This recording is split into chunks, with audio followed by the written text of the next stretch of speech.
As you know, we have a fantastic live, yes, that's right, live conference coming up, Empowered Investor Live, and that is in Orlando, September 10th, 11th, and 12th. We start Friday with a property tour, then all day Saturday and Sunday we have the conference. Saturday evening we have a band, some entertainment, some fun, and I am very excited to announce my buddy George Gammon will be speaking there. And George, welcome. What are you going to be talking about?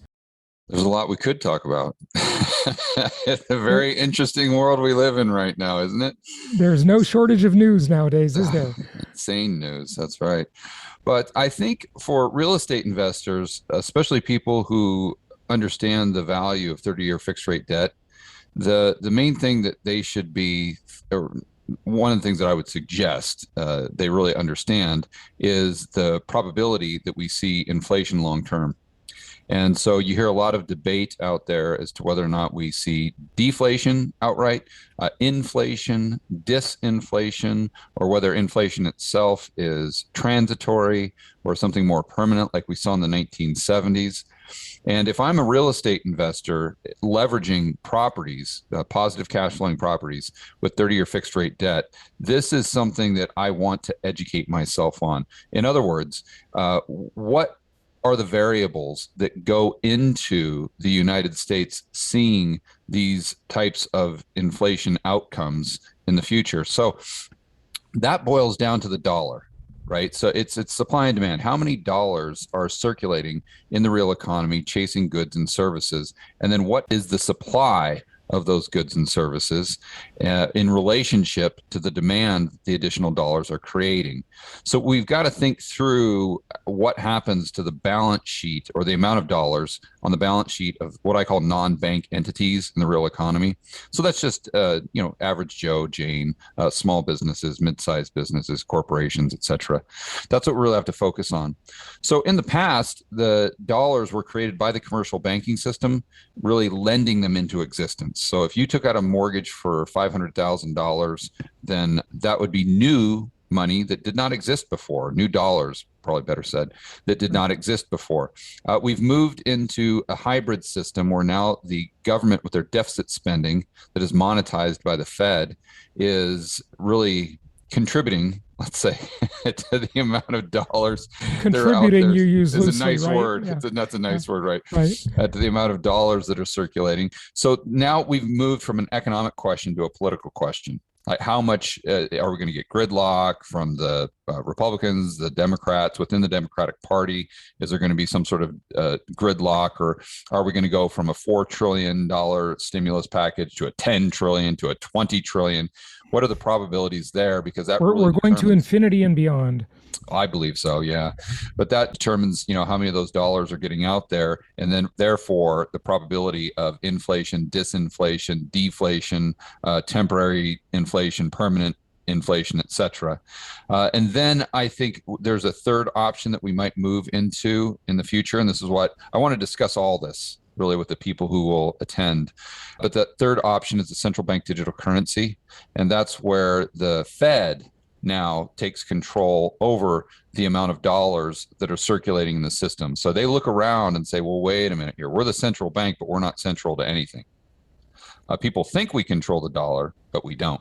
They want to control it a lot more than they do. That's right. So they can control the rate of inflation. So why do they want to control the rate of inflation? Because they need to bail out your drunk, insolvent Uncle Sam. Yep. It's like you always say, you've been saying this for years, and you're right on the money, that for a real estate investor, you want to align your interests with the government. Unfortunately, as bad as that is to say, right?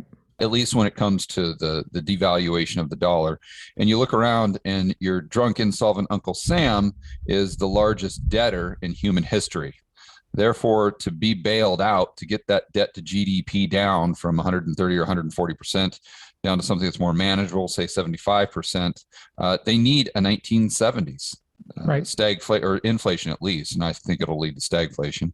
But the only way that we can have a high probability of that outcome is if the Fed takes control of the dollar, therefore a central bank digital currency. So what I want to do with the people who attend is go through these three different systems of creating dollars, and then give them the tools necessary so they can figure out what they think the probabilities are that we get one of those 4 or 5 outcomes, and then they can set up their portfolio in accordance to what they think the highest probability outcome will be.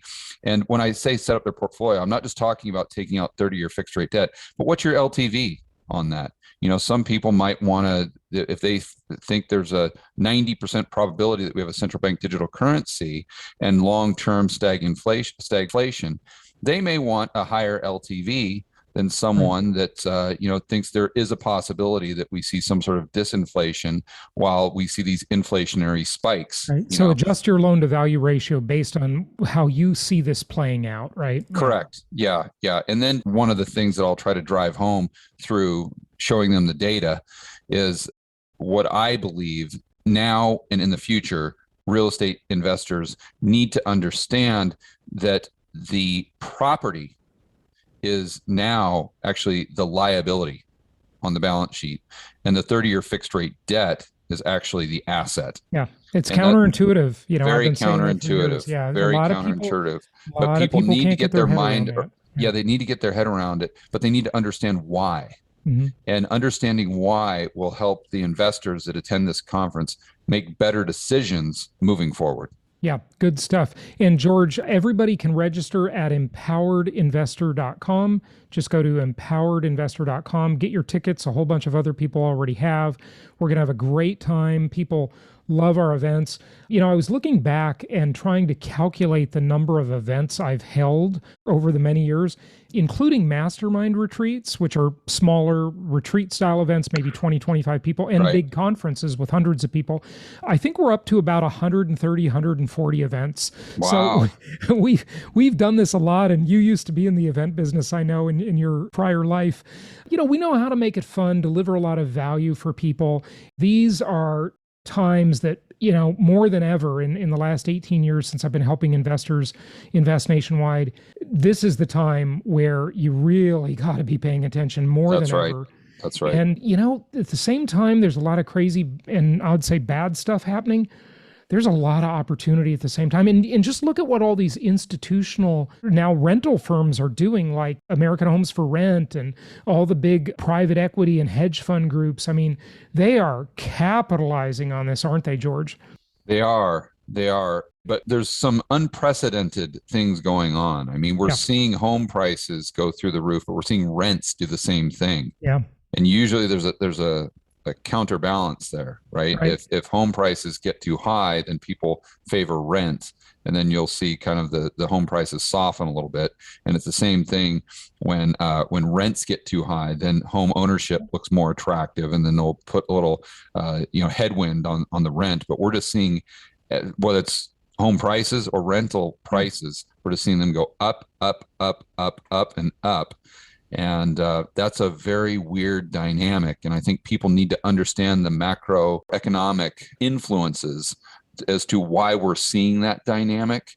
So again, they can set up their portfolio in a strategic manner to take advantage of that. Good stuff. Good stuff. Well, sounds good. George, I have one other question for you. On Saturday night when we have the band, are we going to see you on the dance floor? Well, how many of you want to see George Gammon dancing? Only if it's salsa.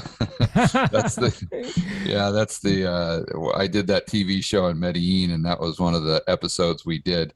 That's kind of the comedic relief of the episode, is when I went and took a dance lesson, a salsa lesson. So you say you're a better economist. I don't know if I could be worse. I couldn't be a worse dancer. So when you compare my dancing skills to anything, I'm going to be better at anything else than dancing. That's for sure. I bet he's being overly modest there, folks. No, I'm actually not. Fair enough. Well, hey, we're really looking forward to your talk at Empowered Investor Live. It was great being with you at your conference, Rebel Capitalist Live. I was a speaker there, and that was several months ago. That was a lot of fun. You've got another one of those coming up in Houston, I believe, in January, right? Yep, January 7th through the 9th. Good stuff. Well, good stuff. Well, hey, we'll look forward to seeing you in Orlando, Florida, September 10th, 11th, and 12th. empoweredinvestor.com for your tickets. And George, thanks for joining us for this special announcement. No problem, buddy. Look forward to seeing you in Orlando.